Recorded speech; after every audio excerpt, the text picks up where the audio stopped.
நோய் விழிப்புணர்வு சரிங்களா? இன்றைக்கி எடுத்துக்கிட்டிங்கன்னா மக்கள் தொகையில் ஒரு 70 to 80% எல்லாருக்குமே வந்து என்னென்னா என்ன வந்துருச்சு, டயபெட்டிஸ் வந்துருச்சு. அதுக்கு முக்கியமான காரணம் என்னன்னு பார்த்தீங்கன்னா, நம்ம அந்த காலத்தில் எடுத்துக்கிட்ட உணவு முறைகளுக்கும் இப்போ நம்ம எடுக்கக்கூடிய உணவு முறைகளுக்கு உள்ள மாற்றம் தான். இப்போ அந்த காலத்துலலாம் நம்ம வந்து என்னென்ன இருக்கும், மோஸ்ட்லி பார்த்தீங்கன்னா ஃபுட்டில் வந்து என்ன இருக்கும், ராகி இருக்கும், கம்பு இருக்கும், சோளம் இருக்கும்.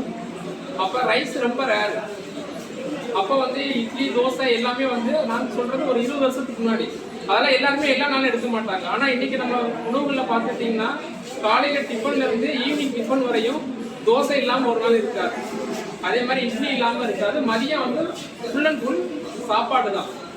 ஸோ நம்ம எடுக்கக்கூடிய உணவுகள் எல்லாமே வந்து பார்த்தீங்கன்னா ஒரு 80% வந்து மாவுச்சத்து உள்ள உணவுகள் தான் நம்ம உட்கொள்ளிட்டு இருக்கோம். மாவுச்சத்துனா என்னென்னது, அரிசி சம்மந்தப்பட்ட பொருட்கள் எல்லாமே மாவுச்சத்து தான். இதனால தான் வந்து ஒரு 70 to 80% சுகர் வர்றதுக்கான அறிகுறிகள் இதனால தான் வருது. சுகர் வர்றதுக்கான சிம்டம்ஸ் பார்த்தீங்கன்னா என்னென்ன இருக்குன்னா, அடிக்கடி பசி தாகம் இருக்கும், அடிக்கடி சாப்பிடுவாங்க, அடிக்கடி யூரின் போவாங்க, அப்புறம் உடல் தளர்ச்சி அடையும், உடம்பு எப்பயுமே சோர்வாக இருப்பாங்க, ஒரு டயர்ட்னஸ், உடம்புலாம் ஸ்ரீனம் போல சொல்லுவாங்க. அதுக்கப்புறம் பார்த்தீங்கன்னா கை கால் நரம்பு போட்டி இழுக்குது அப்படின்னு சொல்லுவாங்க. அப்புறம் பார்த்தீங்கன்னா கண் பார்வை முன்னாடி மாதிரி இல்லை, குறைவா இருக்கு அப்படின்னு சொல்லுவாங்க. அதுக்கப்புறம் பார்த்தீங்கன்னா யூரின் போகும்போது நுரையா போகுது அப்படின்னு சொல்லுவாங்க. இப்படியெல்லாம் இருக்கிறவங்களுக்கு நம்ம செக் பண்ணோம்னா ப்ரீ டயபெட்டிக், அதை பார்த்தீங்கன்னா சுகர் வந்து பார்த்தீங்கன்னா 140 to 200 இருக்கும் கண்டிப்பாக. ஸோ அவங்களுக்கு வந்து நம்ம என்னென்னா பீரியாடிக்கலாக எவ்ரி 3 months ஒன்ஸ் நம்ம வந்து சுகர் செக் பண்ணி அதுக்கான மாத்திரைகள் நமக்கு உண்டு. இதில் டயபெட்டிஸில் வந்து 2 வகைகள் சொல்லுவாங்க, type 1 diabetes, type 2 diabetes. Type 1 diabetes பார்த்தீங்கன்னா நம்ம உடம்புல இருக்கக்கூடிய இந்த கடைன்னு சொல்லுவாங்கல்ல, அதில் வந்து இன்சுலின் உற்பத்தி வந்து குறைவாக இருக்கும். அது வந்து பார்த்தீங்கன்னா மோஸ்ட்லி வந்து 20 வயசு 25 வயசுக்கு குறைவாக உள்ள குழந்தைகளுக்கு, சில்ட்ரன்ஸ்க்கு வரக்கூடியது. அது வந்து பார்த்தீங்கன்னா மோஸ்ட்லி வந்து ஜெனட்டிக்காக வரக்கூடியது. ஆனால் இப்போ வந்து சுகர் வந்து பார்த்தீங்கன்னா 25 வயசுக்கு மேலே ஒரு 40 வயசுக்குள்ளவர்களுக்கு ஒரு நிறைய பேருக்கு ஒரு 100 பேர் எடுத்துக்கிட்டோம்னா ஒரு 60 பேருக்கு சுகர் கண்டிப்பாக இருக்குது. அதற்கு முக்கிய காரணம் பார்த்தீங்கன்னா உடற்பயிற்சி இல்லாமல் இருக்கிறது, ப்ளஸ் வந்து சாப்பாட்டு முறைகளில் வந்து மாவுச்சத்து உள்ள உணவுப் பொருட்கள் அதிகமாக எடுக்கிறது. இந்த 2 காரணம் தான். ஸோ அதிகப்படியான வேலையின்மை, அதாவது ஒரே இடத்துல உட்காந்து வேலை பார்க்கறது, நடை இல்லை, உடற்பயிற்சி செய்கிறது கிடையாது. அதனால தான் வந்து சுகர் வர்றதுக்கான காரணங்களே வந்து. ஸோ நம்ம உடம்புல வந்து பார்த்தீங்கன்னா பேசல் பாடி மாஸ் இண்டெக்ஸ்னு ஒன்று உண்டு. அது வந்து பார்த்தீங்கன்னா எப்பயுமே வந்து 24க்குள்ளே நம்ம மெயின்டைன் பண்ணோம்னா ப்ராப்பராக வந்து ஹைட்டுக்கு ஏற்ற வெயிட் இருக்கணும். சிலர் பார்த்தீங்கன்னா ஹைட்டாக இருப்பாங்க, வெயிட் கம்மியாக இருக்கும், சில்லமாக இருப்பாங்க, பயங்கர வெயிட்டாக இருக்கும். ஸோ அவங்களுக்குலாம் வந்து பார்த்தீங்கன்னா பிஎம்ஐ செக் பண்ணோம்னா 25 to 30 இருக்கும். நம்ம இந்தியன் பாப்புலேஷன் எடுத்துக்கிட்டோம்னா more than 70% மேலே பார்த்தீங்கன்னா பிஎம்ஐ பார்த்தீங்கன்னா 30க்கு மேலே தான் இருக்குது. இவங்கெல்லாம் வந்து என்ன கேட்டகரியில் வர்றாங்கன்னா சுகர் வரக்கூடிய சான்சஸ் வந்து ரொம்ப ரொம்ப அதிகம். ஸோ சுகர் வந்துட்டா நமக்கு அதற்கான வழிமுறைகள் இருக்குது. சுகர் வராமல் தடுக்கணும்னா இந்த பிஎம்ஐ நம்ம கரெக்டாக மெயின்டைன் பண்ணணும். பிஎம்ஐ மெயின்டைன் பண்ணணும்னா நம்ம என்ன பண்ணணும், ப்ராப்பராக வந்து உணவு உட்கொள்ளணும். புரதச்சத்து உள்ள உணவு தான் நம்ம அதிகமாக உட்கொள்ளணும். புரதச்சத்து உள்ள உணவுனா என்னன்னு கேட்டிங்கன்னா, நம்ம எடுக்கக்கூடிய பயிர் வகைகள், கம்பு, ராகி, அப்புறம் அந்த பயிர் ஐட்டங்கள், கொண்டக்கடலை, பல்சஸ், இந்த புரோட்டீன் சம்மந்தப்பட்ட உணவுகள் நம்ம அதிகமாக எடுத்துக்கிட்டோம்னா, அதாவது கார்போஹைட்ரேட் உணவை குறைச்சி புரதச்சத்து உள்ள உணவை வந்து காலையிலே நைட்டு அதிகமாக எடுத்தோம்னா சுகர் வராமல் நம்ம தடுத்துடலாம்.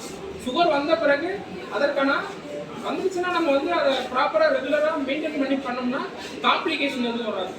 காம்ப்ளிகேஷன் என்னென்னா கண் நரம்பு பாதிக்கக்கூடியது, கால் நரம்பு பாதிக்கலாம். கால் நரம்பு பாதிச்சுன்னா என்ன ஆகும், செப்பல் வந்து சில பேர் நடந்தாங்க செப்பல் அதுவாக கலந்து போகும், கால் உணர்வு கம்மியாகும். இதெல்லாம் வந்து சுகர்னால வரக்கூடிய காம்ப்ளிகேஷன்.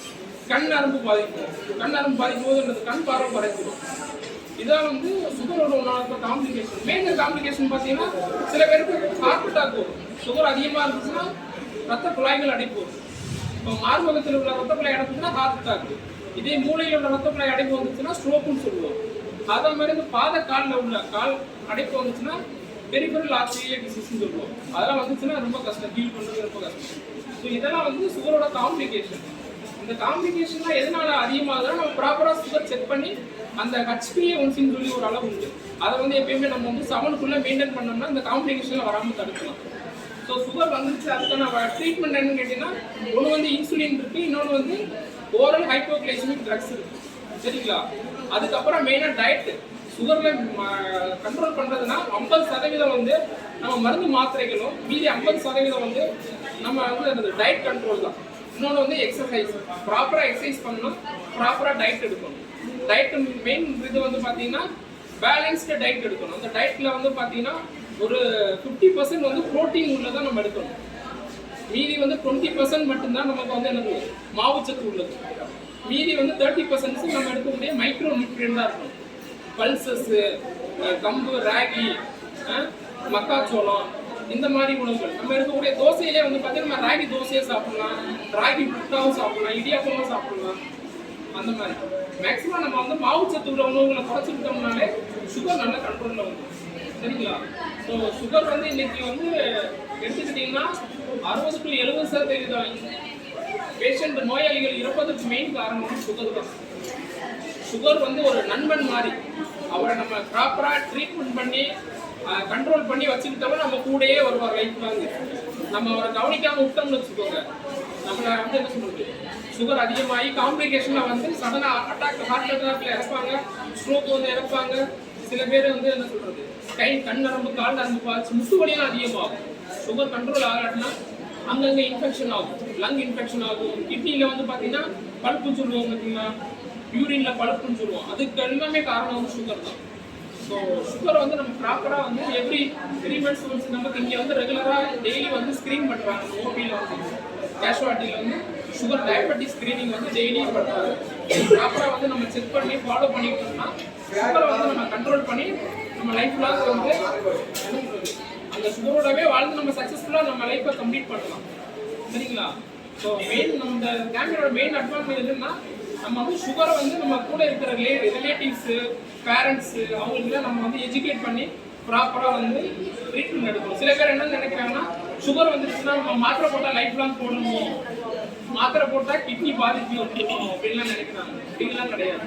ப்ராப்பராக நம்ம மெடிசன் எடுத்துக்கிட்டோம்னா கிட்னி பாதிப்பு நம்ம டேமேஜ் கம்மி பண்ணலாம் சரிங்களா. நீங்கள் சுகருக்கு மாத்திரை எடுக்காமல் நாட்டு மருந்து போயிருக்கீங்கன்னா கிட்னி டேமேஜ் சீக்கிரம் வந்துடும். கிட்னியில் பழுப்பு இன்ஃபெக்ஷன் ஆகும். அப்புறம் வந்து கண்ட்ரோல் பண்ண முடியாத ஸ்டேஜில், அதாவது உடம்பெல்லாம் கிட்னி நோய் தொற்று ஏற்பட்டு ரொம்ப ட்ரீட்மெண்ட்டே பண்ண முடியாத நிலைமையில வந்து அட்மிட் ஆவாங்க. அதெல்லாம் ரொம்ப ரிஸ்க்கானது. ஸோ நம்ம ப்ராப்பராக வந்து ஐடென்டிஃபை பண்ணி அதற்கான பேலன்ஸ்டு டயட் எடுத்து எக்ஸசைஸ் பண்ணி ப்ராப்பராக இருந்தோம்னா நம்ம சுகரை வந்து மெயின்டைன் பண்ணி நம்ம இது பண்ணலாம், சக்ஸஸ்ஃபுல்லாக வாழலாம் சரிங்களா. ஸோ இந்த கேமரோட அது வந்து அவேர்னஸ் வந்து இது பண்ணினா சுகர் வந்து நம்ம எல்லாருக்கிட்டையும் சொல்லி அது ப்ராப்பராக ட்ரீட்மெண்ட் எடுத்து சொல்லணும். ட்ரீட்மெண்ட் பேலன்ஸ்டு டயட் பண்ண சொல்லணும், எக்ஸசைஸ் பண்ண சொல்லணும் சரிங்களா.